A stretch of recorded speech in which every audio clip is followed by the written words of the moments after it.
maleeshiyada al-shabaab ee weerar ku qaada xarimaha dawladda iyo huteelada muqdisho waxay inta badan soo xidhaan dirayska ciidanka haddii ay yihiin kuwa milatariga nabad sugidda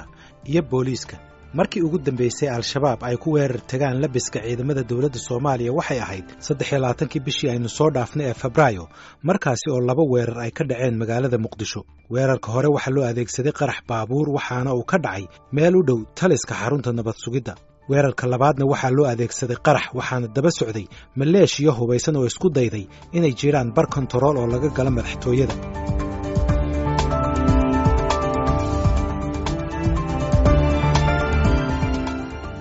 markii uu haddaba soo dhammaaday howlgalka ee ciidamada amnigu ay toogteen maleeshiyadii ururka al-shabaab waxaa sawirrada laga qaaday maleeshiyada al-shabaab ka muuqatay inay wateen dirayskii ugu dambeeyey ee loo keenay ciidamada booliiska baaritaan ay samaysay idaacadda VOA waxay ku ogaatay in weerarkaasi markii uu dhacay kadib ay taliska booliisku ka codsadeen saraakiisha booliiska ee gobollada inay soo tira koobaan dhammaan dirayskii la siiyey sida ay ogaatay idaacadda VOA dhammaan gobollada dalku waxay soo tabiyeen in labiskoodu uu dhan yahay marka laga reebo taliska booliiska ee maamul goboleedka koonfur galbeed oo sheegay maqnaanshaha 10 joog oo ah labiskii cusbaa ee ugu dambeeyey ee la siiyo booliiska waxaa intaasi dheer oo VOA ay baaritaankan ku ogaatay in mid ka mid a saraakiisha booliiska ee gobolka Baay uu taliyihiisa u sheegay maqnaanshaha labiskaasi ugu yaraan bil iyo bar ka hor markii uu dhacay weerarka magaalada Muqdisho Febraayo 23keedii sarkaalkaasi booliiska ah waxa uu ahaa taliyaha booliiska ee saldhigga magaalada Baydhabo gaashaanle dhexe Mukhtaar Axmed Ibraahim waxaana uu sameeyey wixii awoodiisu gaarsiisnayd oo ah inuu labiska maqan ku wargeliyo taliyihiisa Generaal Mahad Cabdiraxmaan Aadan oo ah taliyaha booliiska ee maamul goboleedka koonfur galbeed ani waa iska tiriyay tiradii ciidankaygana 10 ka maqnayday 10kiina generaalka igu maay oo meeshan u sareeya u gudbiyay isigana taliska ciidanka booliiska Soomaaliyeed u gudbiyay marka horena yaa kuu sheegay oo ku yidhi intaasoo diraysaa ku soo gaadhaysa iska xisaabi yaa ku dhahay saas waxaa yidhi nin corneel oo alaabtana soo dhiibay oo gobolka Bay ka tirsan aadan baadiyo liiraado Muqdisho joog in nin oo laba xiddigla isna karaaniga qeybta ahaa oo isagana meelay meesha joog alaabta soo qaadiya tiradaas soo si gaashaanle dhexe Mukhtaar Axmed Ibraahim waxa uu ii sheegay inuu aaminsan yahay in labiskani uu ku hadhay magaalada Muqdisho waxa uu siiyay magacyada laba ka mid ah saraakiisha koonfur galbeed oo uu yiri iyaga ayaa Muqdisho dharkan ka soo anba bixiyay labadaasi saraakiil mid ka mid ah waa Corneel Aadan Baariyow oo ah taliyaha tababarka booliiska maamul goboleedka koonfur galbeed kan kalena waa laba xidigle Cali Aadan oo la sheegay inuu Muqdisho u diray taliyaha booliiska koonfur galbeed si uu dharkaasi u soo gudoomo ugu horeyn waxaan la xiriiray Corneel Aadan Baariyow oo ii sheegay inuu joogay meeshii lagu kala wareejiyay dharkaasi laba xidigle Cali Aadan ayaa Baydhabo lagu soo diray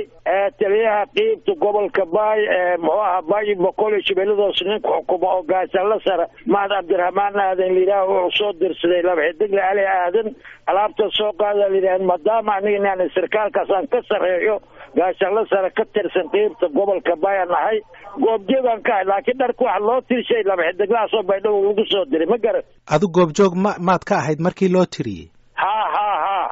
dhar miyaa maqnaa markaas dhar ma maqnayn antii aan muxuu xisaabta gobolka oo loo ogolaayo waa loo tirsay taas goobjoogan ka ahay ma garan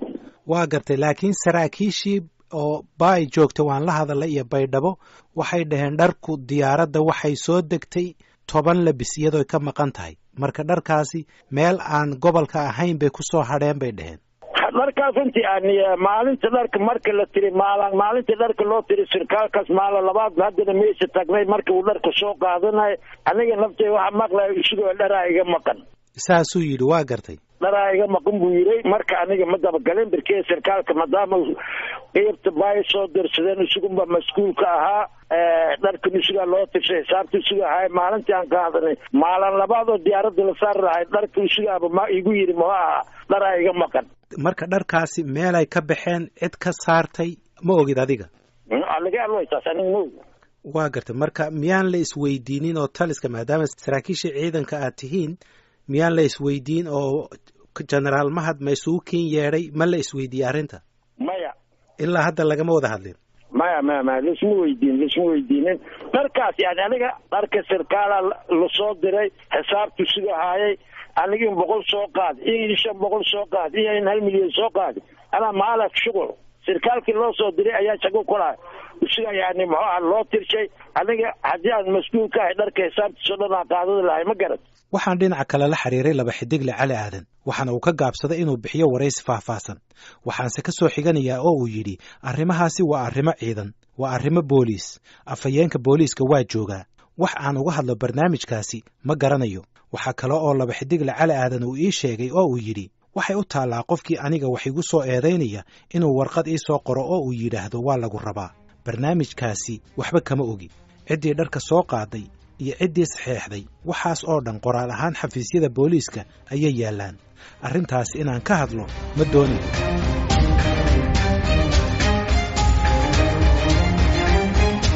haddaba su'aalaha muhiimka ah ee u baahan in la isweydiiyo waxa weeye maxaa tallaabo ah ee ay ciidanka booliisku qaadeen kadib markii uu digniintan bixiyey gaashaanla dhexe Mukhtaar Axmed Ibraahim taliyaha booliiska ee magaalada Baydhabo su'aal kale ayaa ah ma caddahay in dharkaasi ay ahaayeen kuwii loo adeegsaday weerarkii dhacay bishii Febraayo 13 taliska ciidanka booliiska Soomaaliyeed waxay ii sheegeen inay baaritaan wadaan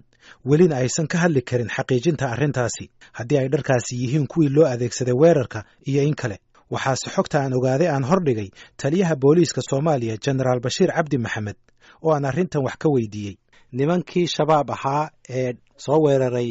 labada qarax ka sameeyey dirayska booliiska xirnaayeen dirayskaas ma raadiseen meel ma ku ogaateen halkuu ka baxay waa baarisa socota kaas wala baaraya waa arrin waa case file oo furan investigation waa socda is still going on waxaan maqlay marka taliya aan kula wadaagay waxaan maqlay in arrinta dirayskaasi uu ka maqnaa dirays loo diray booliiska koonfur galbeed gaar ahaan magaalada Baydhabo ma jirta arrintaas investigation wax confirmation ma jiraan waa investigation wala baaraya wax haddaan la baarin wixii ka soo baxa lagu kordhaco ma fiicna waa garta guddi waa maqan waa saraakiil baa loo diray waa la baaraya taas in dharkaas koonfurta galbeed ay ka maqan tahay taasna ma xaqiijiseen ma la hubo waa la baar wax la baaray weydiinaysaa Haaruno waa la baaraya baaritaanka wixii ka soo baxan ku camal faleynaa maleeshiyada al-shabaab ee ka dambeysay weerarka dhacay 23 bishii Febraayo waxay ahaayeen ilaa 5 qof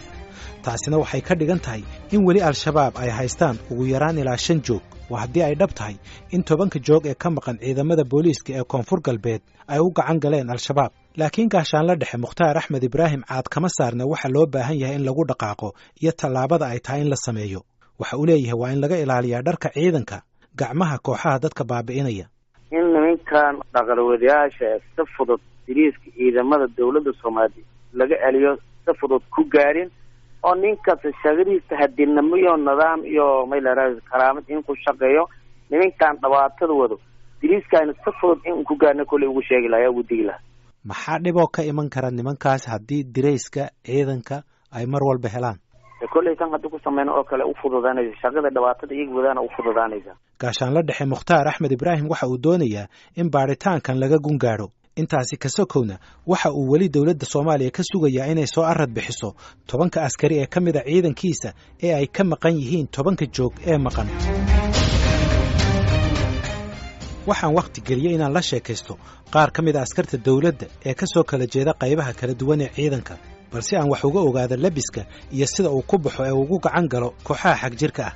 askartani ma aha kuwa loo ogol yahay inay saxaafadda la hadlaan haddii lagu ogaadana waxay weyn karaan shaqadooda sidaasi darteed ma sheegi karo magacyadooda hase yeeshee waxyaabaha ila wadaageen waxaa ka mid ah inay jiraan askar badan oo midkiiba haysto dhowr joog mid ka mid ah ayaa ii sheegay in dirayska uu haysto uu ka yaraaday kadibna uu la xiriiray sarkaalka dhinaca saadka u qaabilsan ciidankiisa uuna u sheegay sida ay wax u jiraan kadibna loo soo dhiibay joog cusub iyada oo aan laga xaraynin jooggii ka yaraaday dhowaan markii la qaybinayay dirayska cusubna waxa uu ii sheegay inuu helay 2 joog oo kale labada jeerba waxa uu ku yaboohay inuu soo celiyo dirayska ka yaraaday laakiin sarkaalka jooga saadka uu ku yidhi soo celi markii aad awoodid inkastoo uusan weli celinin nasiib wanaag askarigaasi waxa uu hayaa 4 joog ee la siiyey laakiin waxa uu aaminsan yahay inay jiraan askar badan oo la mid ah oo ay dhici karto inay sii iibiyaan ama bixiyaan dirayskaasi dheeraadka ah gaashaanla sare Cabdi Ibraahim Shaamow Cabdi Dheere waa taliyaha booliiska gobolka Shabeellada Hoose isaga iyo ciidanka hoos yimaada midna laguma soo eedeynin inuu dirays ka maqan yahay laakiin waraysi guud oo aan la yeeshay waxaa ka muuqata in askarta marka la siiyo dirays cusub aan laga xareynin dirayskii hore ha ka yaraadaan amaba ha duugoobaane ciidankaaga labiska la siiyaa ma hal joogba mise waa laba joog qofkii mise wuu ka badan yihin sideedaba adigu ma aragtay askari la siiyey laba joog wax ka badan ama hal joog wax ka badan ma arkin askari hal joog ka badan la siiyeyna maya ma arkin marka askarigu 30 maalmood wuxuu ku shaqeeyaa miya hal joog maya 30 iyo ama sanad wuxuu ku shaqeeyaba askariga waxa weeye wuxuuna waa dhar waaye dariiska maxay ahaday halka la kaliya ma hore loo qaatay ajir maxay ahaday waa laga yaabo 3 bilood ka hor in dariis la qaatay iska bedeli karaa waa gartay marka dirays cusub uu yimaado dirayskii hore lama soo xareeyo may wuu haystaa askariga wuu haystaa waa isaga bedelaa wuu haystaa waxa kaloo aan la sheekaystay askar ii sheegtay in labis la siiyo askartii hore howlgabka noqotay ama kuwa curyaamiinta ah askarta noocan ah looguma talagelin inay ku soo shaqo tagaan labiska la siiyo laakiin waxaa loo siiyaa oo keliya in maalmaha ay jiraan munaasabadaha ama booqashada qof mas-uul ah oo sare ay ku soo labistaan munaasabadahaas iyo booqashooyinkaasina ma aha kuwa bil kasta dhaca inta ka dhaxaysana labiskaasi waxa uu ka maqan yahay gacanta dawladda mid ka mid a saraakiishu waxa uu ii sheegay in askartaasi hore ee la siiyey dirayska qaarkood aysanba haysanin dirayskaasi xataa xilliga ay jiraan munaasabadahaasi maleeshiyada al-shabaab ee hadda ka hor weeraro ka geystay huteelo iyo goobo kale oo muhiim ah oo ku yaala magaalada muqdisho waxay ku labisnaayeen dharka militariga waxaa sidoo kale iyaduna jirtay weeraro al-shabaab ay ku qaadeen saldhigyada booliiska ee magaalooyinka ceelwaaq beled xaawo afgooye warmaxun iyo meelo kale waxayna u badan tahay in labis ka badan kan hadda la tuhunsan yahay inuu maqan yahay uu ku jiro gacanta maleeshiyaadka al-shabaab